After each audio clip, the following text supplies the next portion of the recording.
Good morning, students. How are you all? I hope that everyone is fine.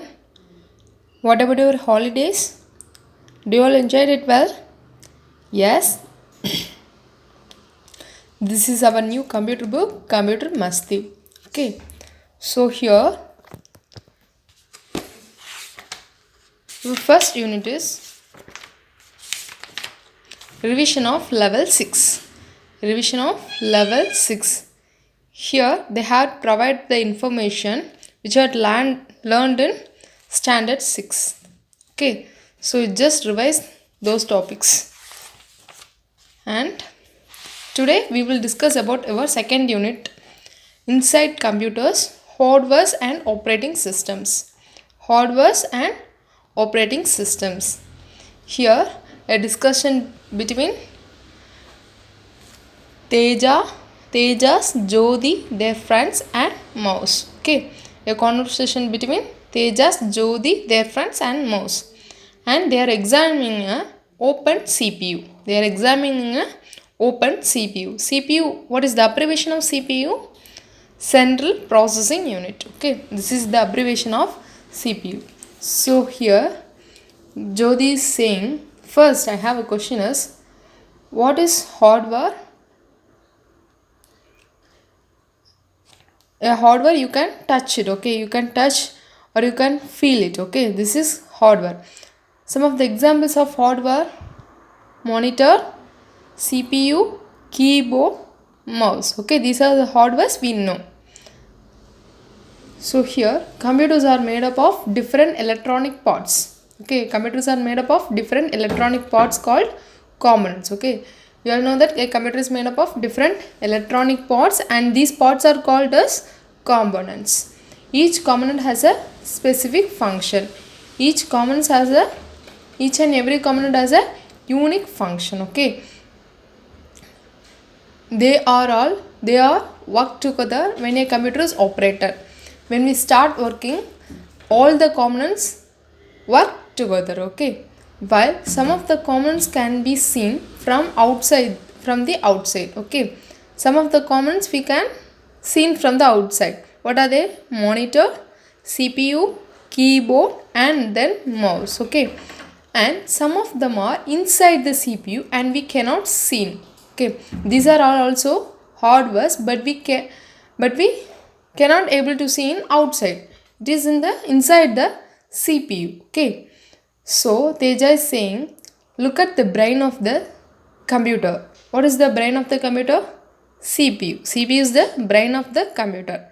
Whenever we press a key, click on the mouse or start an application, we send instruction to the CPU. Okay, so when I'm typing anything on the keyboard or clicking on the mouse, or I need to start MS Office or a Word, we are sending the instruction to the CPU only. Okay, these instructions are executed by the CPU. Okay, they will accept our inputs and it will process it and they execute the instructions. Okay, it's instructions or information or a data by the help of the CPU only. Okay, look at other components. How can we know their details? The lesson contains description of each of the parts labeled 1 to 9 in the figure below. So first we will see what are the components seen from the outside. What are the components seen from the outside? Keyboard, monitor, mouse and then CPU. Okay, this is CPU. These are the components we have seen from the outside. Inside the CPU have processor. These are also hardware devices, but it is inside the CPU. You can touch it. Okay, you can touch it and also feel it. Okay, processor, BIOS chip, main memory, motherboard, power supply, hard disk and then also ports. Okay, here only we will connect our keyboard, mouse. Okay, these are the devices are connected by using these ports only which are in the CPU. Okay, now can we see the details of a computer's components after logging in? So yes, let us see how to view the components for Ubuntu and then Windows operating system. Okay, we are using Ubuntu and Windows operating system, but recently you all know that most of them are using Windows only. Okay, so for Ubuntu, click System Settings. It will show the memory, how you can see processor, memory, graphics card, what is the OS type, and then disk also. Okay, how we can see these components means, for Ubuntu, click System Settings in submenu from the taskbar on the desktop. Okay, in the desktop you have a taskbar menu. In that you can see click System Settings. Okay, you can see the details of the processor, memory, graphics, OS type, disk, and also device name. Okay, once you use these options, when you click the System Settings, then a dialog box will appear like this. Okay, in that you can see the memory type, processor, graphics card, OS type, and also the disk. In Windows, where Windows, under System, click Details, which shows the information related to the status of the hardware and for the software of the computer. Okay, once you click this submenu was System Settings, in that you need to click Details. Okay, and also you need to click Details. It just shows the information about the hardware and the software of the computer. Okay, here you can see the hardware and the softwares, memory, processor, graphics, OS type, and then disk. And in Windows, you can right click the computer icon on the desktop and click Properties. Okay, once you right click the computer, you need to click the Properties option. Then a dialog box will appear like this. In that you can see the processor, RAM, which means a main memory, system type, it's a touch or untouched input, computer name, work group, like this. Okay, some of them will display like this. So here our first is about first computer hardware part is processor. Okay, first computer hardware part is processor. So have you all seen the processor? In your laptop, you can see as Core i7, i5, i9. I think recently they are using i9. So okay, this is processor. Here processor Intel Core 2 Squad. Okay, they are using Core 2. So this is the image of the processor. Okay, it is inside the CPU. You can touch it also. Okay, it is a hardware part only. Okay, so this is the processor. So processor is also known as CPU. Okay, processor also known as CPU. It executes the program commands. Okay, it will execute the program commands. So here Jyoti is saying here, hey, there are 4 processors in this computer. There are many details given about this processor. Okay, here there are 4 processors in the computer, but there are many details given about this processor. But they are having so many details about this processor. So the processing of our instruction is shared between the 4 processor. Okay, here they will share the instructions which are given by us. It will share the instruction between the 4 processors, just like you share work amongst your team members. Okay, so here what does 2.66 GHz mean? Okay, this stands for 2.66 gigahertz. Okay, gigahertz, GHz means gigahertz. You know that mega means million, giga means billion. Okay, mega means million, giga means billion. Hertz is the unit of measurement of the processing speed. Okay, here Hertz is the unit of measuring the processor speed. It means cycles per second. It means cycles per second. Per second one cycle. Okay, per second one cycle. The CPU needs one or more cycles to perform an action. A CPU needs one or more cycles. It will process huge number of operations on a single cycle. Okay, more cycles per second means that the CPU can process more instructions per second. Okay, more cycles per second means that the CPU can process more instructions per second. They can do so many instructions or a process. Okay, so the higher the processing speed, the faster the CPU can process instruction.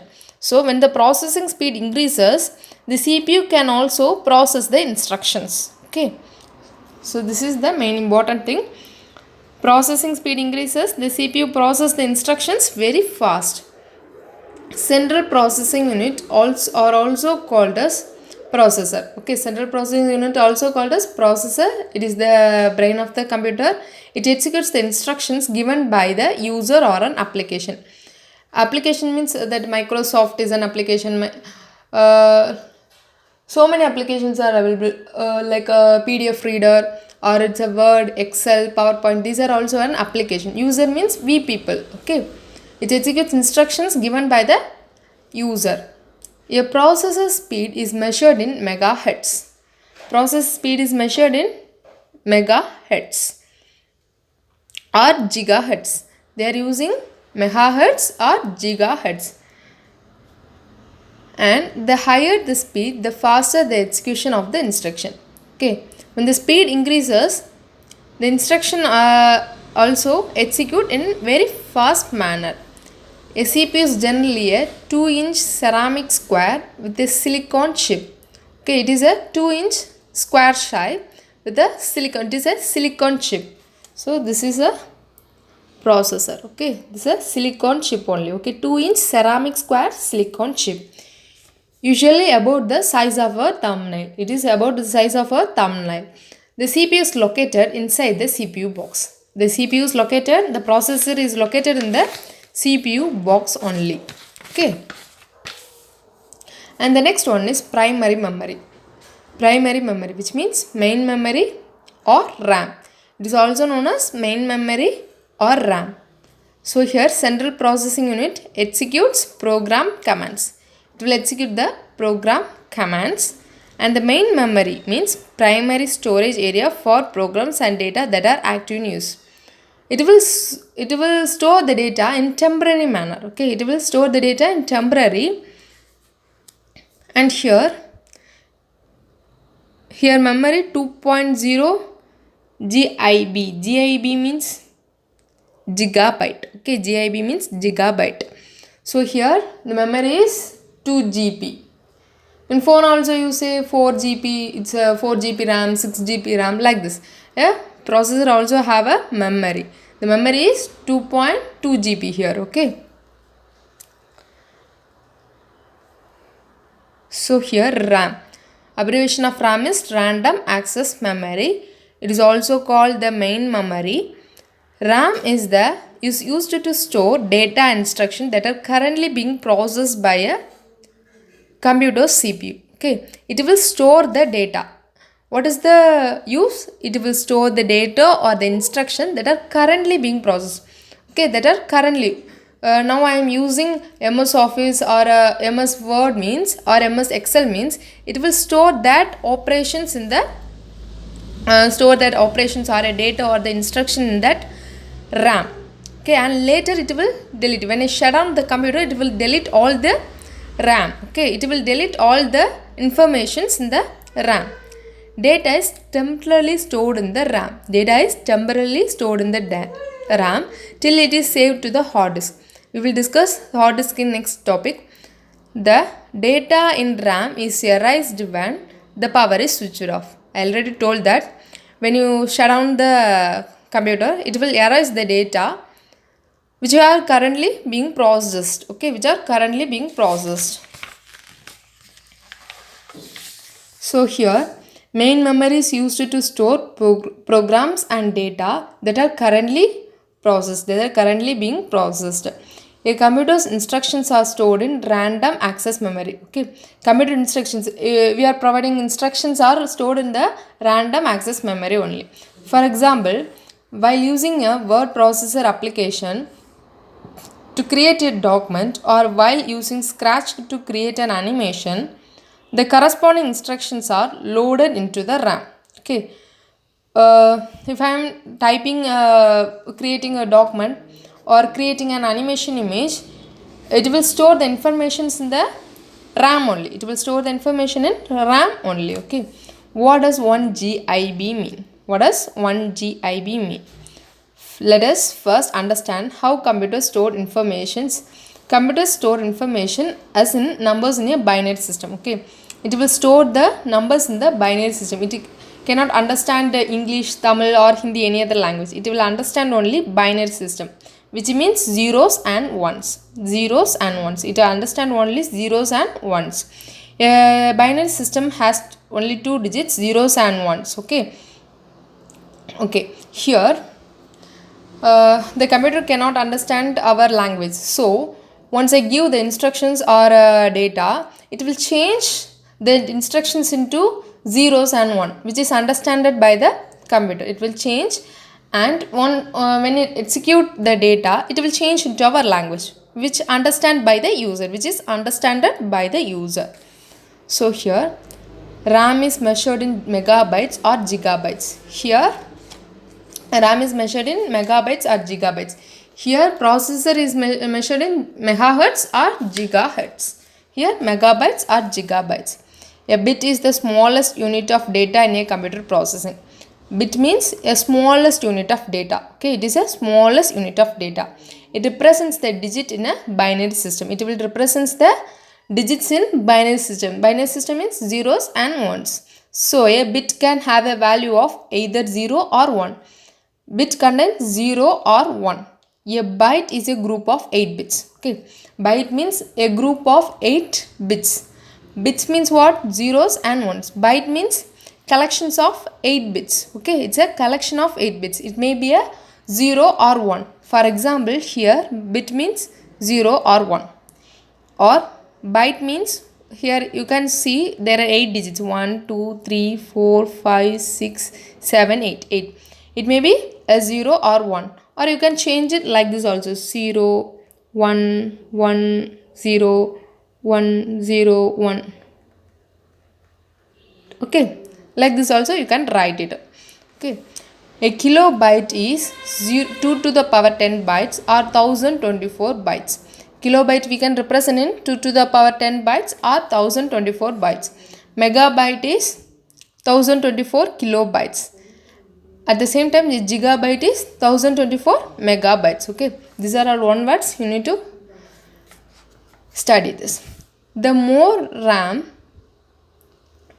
a computer has, the more data it can access quickly. Okay, when you have a storage more, RAM memory is more, the data can access it very fast. Okay, if you have more data in your phone, you can access the phone very quickly. Like that, a more RAM a computer has, the more data it can access quickly. This is in turn results in faster execution of multiple tasks. So it can execute the tasks or data or information in a very fast manner. By default, Ubuntu denotes memory in gigabyte or GIB, which means 2 to the power 30 bytes, while Windows denote in gigabyte. Ubuntu gigabyte, Windows gigabyte. Okay, though GIB means gigabyte is closely related to GB, gigabyte. So they compare with gigabyte and then gigabyte. 1 gigabyte is equal to nearly 1.074 gigabyte. Okay, these are all very important informations. These are all very important one-word questions are also. So please study this. Okay, thank you.